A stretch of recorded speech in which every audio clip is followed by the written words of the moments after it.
2017 से पहले उत्तर प्रदेश एक दंगल बन चुका था। डराने धमकाने की कोई आवश्यकता ही नहीं थी, क्योंकि सरकार अपनी। ये मत लगाया कर, बंद करा देंगे। यही लड़के हैं, गलती हो जाती है।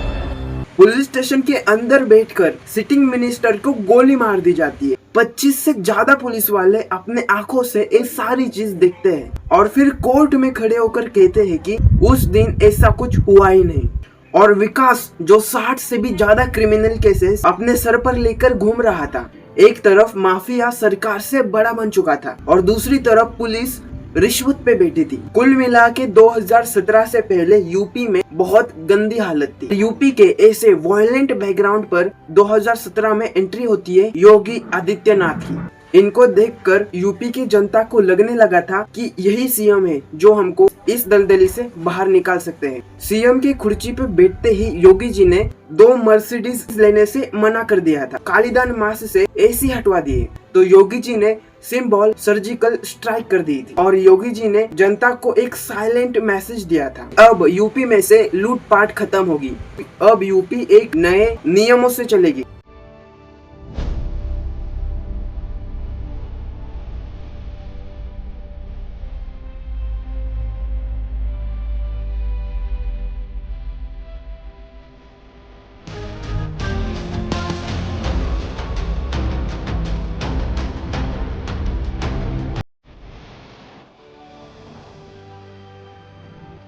अब इस वीडियो में हम वो पार्ट एक्सप्लोर करने वाले हैं जहां से असली योगी राज शुरू हो गया और इसके लिए हम 2 चीजों को बहुत डिप्थ में जाकर एक्सप्लोर करेंगे। नंबर 1, ठोक देंगे पॉलिसी। इसमें हम देखेंगे एनकाउंटर्स का आखिर असली सीन क्या था, रियलिटी क्या थी। और नंबर 2, बुलडोजर जस्टिस। क्या सच में क्राउड में से माफिया का तांडव खत्म हो चुका था? बिना कोई टाइम वेस्ट करते इस वीडियो को शुरू करते हैं। 2017 के तुरंत बाद एक लाइन काफी तेजी से वायरल होती है, अपराधी सुधर जाए तो ठीक, नहीं तो ठोक दिए जाएंगे। अब नॉर्मली ऐसे डायलॉग नेता स्टेज के ऊपर कहते हैं, लेकिन इस बार का सीन कम्प्लीटली बहुत अलग था। योगी शासन के अंदर पुलिस ने एक काम कर दिया, क्रिमिनल्स के सामने 2 ऑप्शन रखे, या तो सरेंडर कर लो या फिर एनकाउंटर के लिए रेडी हो जाओ। और ऐसे करते हुए यूपी पुलिस ने 10 महीने के अंदर 1100 प्लस एनकाउंटर किए और धीरे धीरे ये नंबर 1500 के पार पहुंच गए। देखते ही देखते 250 से ज्यादा क्रिमिनल्स को मार दिया, 3000 से ज्यादा क्रिमिनल्स अरेस्ट हो गए। अब यहाँ पे एक बात समझनी काफी जरूरी है। चाणक्य नीति कहती है कि किसी भी राज्य की शक्ति तलवार से नहीं बल्कि प्रजा के निर्भय मन से आती है। यानी कि जिस राज्य की जनता भय में जीती है तो वो राज्य ज्यादा देर तक नहीं टिकता। यही भय, यही डर यूपी के लोगों के मन में था और योगी सरकार ने ये डर निकाल दिया। इन सब से हुआ है, क्रिमिनल्स के पास एक मैसेज गया कि तुम्हारे ऊपर सिर्फ एफआईआर नहीं चलेगी, गोलियां भी चल सकती है। जनता के पास ये मैसेज गया कि जिस आदमी को आप सिस्टम के ऊपर समझते थे, अब सिस्टम उसके ऊपर जाएगी। और इसी को जनता ने एक नया नाम दिया, ठोक देंगे पॉलिसी। ठोक देंगे ये पॉलिसी है, इसके 2 नैरेटिव निकलते हैं। पहला नैरेटिव, योगी सरकार ने गुंडों को ठीक कर दिया और अब यूपी के लोग आराम से सो सकते हैं। और वही दूसरा नैरेटिव ये कहता है जो योगी सरकार कर रही है वो एक एक्स्ट्रा किलिंग है, इसमें लॉ एंड ऑर्डर खत्म हो रहा है और जस्टिस के नाम पर कई सारे फेक एनकाउंटर हो रहे हैं। अब सवाल यही उठता है कि आखिर इसमें सच क्या है? तो सच बीच में है। तो मैं एग्जैक्टली क्या कहना चाहता हूँ ये समझने के लिए हमें उस स्पेसिफिक इंसिडेंट को बारीकी से ऑब्जर्व करना पड़ेगा। यूपी में एक आदमी था, उसका नाम था विकास। विकास ने 2001 में पुलिस स्टेशन में घुसकर एक सिटी मिनिस्टर को गोली से उड़ा दिया था। इवन उसके ऊपर 60 से भी ज्यादा क्रिमिनल्स चार्जेस थे, लेकिन इसके बावजूद गवर्नमेंट ने विकास को छुआ तक नहीं। यही विकास 2020 में योगी सरकार के अंडर फिर से एक चर्चे का मुद्दा बन जाता है। 3 जुलाई 2020 कानपुर का बिक्रो विलेज, यहाँ पर रात को कुछ ऐसा होने वाला था जिसे सुनकर आप भी शॉक हो जाओगे। यूपी पुलिस स्पेशल टीम के साथ विकास को पकड़ने के लिए उसके घर में जाती है। इससे पहले मीडिया ने इसके ऊपर बात तक नहीं की थी क्योंकि यूपी पुलिस काफी सीक्रेटली ये ऑपरेशन एग्जीक्यूट करने की तैयारी कर रही थी। लेकिन वहाँ जाकर कुछ ऐसा होने वाला था जिसे कभी यूपी पुलिस ने एक्सेप्ट ही नहीं किया था। ये बात विकास को पता चलती है कि पुलिस उसे पकड़ने के लिए आ रही है, तो तो विकास ने उस पूरे मोहल्ले को एक बैटल फेस बना देता है। विकास के गुंडे बीच रास्ते में जेसीबी और ट्रैक्टर्स खड़े करता है ताकि पुलिस की गाड़ी आगे जा ना सके, और यहाँ तक कि उस मोहल्ले के कई घरों के ऊपर वेपन्स रेडी कर रखे थे। जैसे ही पुलिस इस विकरू गांव में एंटर करती है तब अचानक से वहाँ हर तरफ फायरिंग चालू हो जाती है और इस फायरिंग में 8 पुलिस वाले शहीद हो जाते हैं। एक जगह से विकास ये कह रहा था कि उत्तर प्रदेश का मुख्यमंत्री चाहे कोई भी हो, जमीन पे राजा फिलहाल हम ही हैं। इसके जवाब में योगी जी ने कुछ ऐसा किया जिसे देखकर पूरा देश शॉक में चला गया। योगी जी ने सिर्फ एक ही लाइन बोली,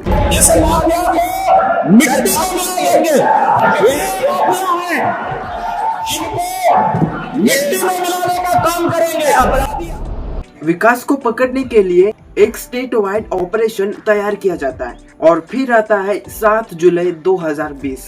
विकास एक दिन उज्जैन के महाकाल मंदिर में दर्शन करने के लिए जाता है और यूपी पुलिस को ये इन्फॉर्मेशन मिलती है, तब वो तुरंत वहाँ पर जाकर उसे अरेस्ट कर लेती है।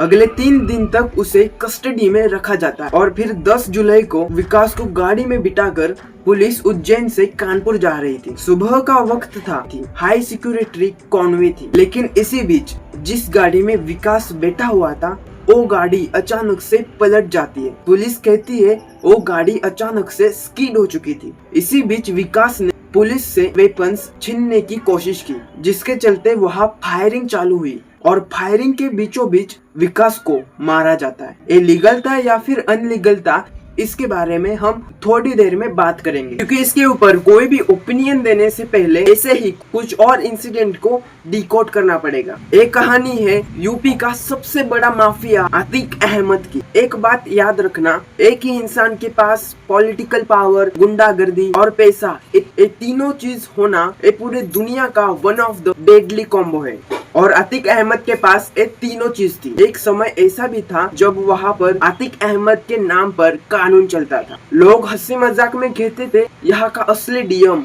आतिक है, बाकी सब तो सिर्फ फाइल संभालने का काम करते हैं। एक कोई छोटा गुंडा नहीं था, ये एमएलए रह चुका था, एक एमपी रह चुका था। इवन इसे जेल के अंदर डालो तो वहाँ से भी ये अपना नेटवर्क चलाता था। इससे लेके यूपी में इतना खौफ था, अगर ये जेल में भी होगा तो भी लोग इसका नाम लेने से डरते थे। Nameless properties, kidnapping, contract killing, ऐसा कोई सेक्शन नहीं बचा था जिसमें इसका नाम ना आया हो। आतिक अहमद के ऊपर 100 से भी ज्यादा क्रिमिनल केसेस थे, लेकिन ये सारे केसेस सिर्फ एफआईआर तक ही सीमित थे, क्योंकि कोई विटनेस कोर्ट तक पहुंचता ही नहीं था और कोई विटनेस कोर्ट तक पहुंचने का हिम्मत करता था वो फिर कभी घर वापस नहीं आता था। लेकिन एक दिन उमेश पाल नाम का एक बंदा सामने आता है और अतीक अहमद के खिलाफ विटनेस बनने के लिए रेडी होता है। यही से ही अतीक अहमद की उल्टी गिनती शुरू होती है। 2005 में बाजूपाल जो कि एक मायावती जी के पार्टी में थे और वो एक एमएलए रह चुके थे,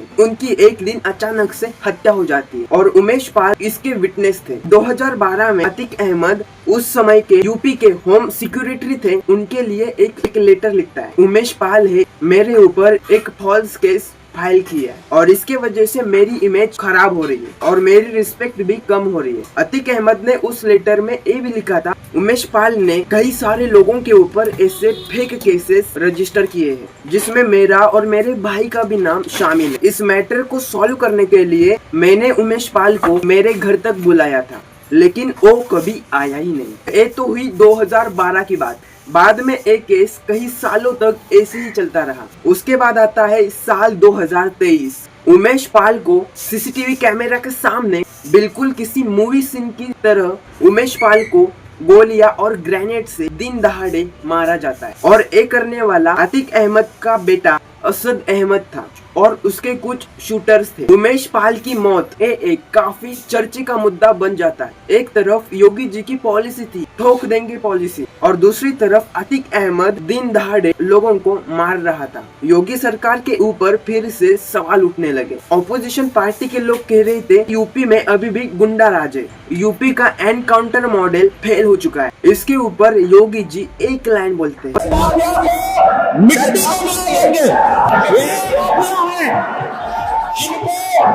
मिट्टी में मिलाने का काम करेंगे अपराधी। योगी जी ये लाइन पूरे अतीक अहमद के फैमिली के लिए बोल रहे थे। और उसके बाद यूपी पुलिस ने कुछ ऐसा किया जिसे देखकर आप शॉक हो जाओगे। यूपी पुलिस ने अतीक अहमद के ऊपर सर्जिकल स्ट्राइक कर दी। उमेश पाल की मौत के बाद 13 अप्रैल 2023 को अतीक अहमद का बेटा असद अहमद, जिसने उमेश पाल को मारा था, उसका पुलिस दिन दहाड़े एनकाउंटर करती है। अतीक अहमद के बेटे को मारने के बाद पुलिस ने अतीक अहमद की गैंग में से कई लोगों को अरेस्ट किया, लेकिन इस कहानी का मेन विलन अतीक अहमद अभी बाकी था। असद अहमद के एनकाउंटर के 2 दिन बाद अतीक अहमद को लाइव टीवी के सामने मार दिया जाता है, जो आज तक भारत के इतिहास में कभी नहीं हुआ। यहाँ पर एक ही सवाल उठता है, योगी सरकार जो एनकाउंटर कर रही थी वो लीगल था या फिर अनलीगल था? तो इसके ऊपर अब बात करते हैं। बुलडोजर जस्टिस को अच्छे से समझना पड़ेगा। माफिया और गुंडा राज को खत्म करने के 2 तरीके होते हैं। पहला, माफिया के मन में ऐसा डर पैदा कर दो कि माफिया किसी की तरफ आंख उठाने की हिम्मत ना हो। इसका दूसरा तरीका होता है कि उनकी जिंदगी भर की काली कमाई के ऊपर ही सीधा अटैक करे, जिसकी वजह से वो फाइनेंशियली कमजोर हो। पहला तरीका यही होता है, माफिया के मन में डर पैदा करो, और इसी के लिए योगी सरकार ने एनकाउंटर का रास्ता चुना। इसी डर के चलते 10,000 से ज्यादा गुंडों ने अपने आप को सरेंडर कर दिया। और जो दूसरा तरीका है माफिया को फाइनेंशियल कमजोर करना, इसके लिए योगी सरकार ने एक नया रास्ता चुना। दैट वाज बुलडोजर जस्टिस, और इसी की वजह से योगी को बुलडोजर बाबा ए नाम दिया। पहले क्या होता था, ये जो माफिया है ये लोगों को डरा कर जमीन हड़पते थे।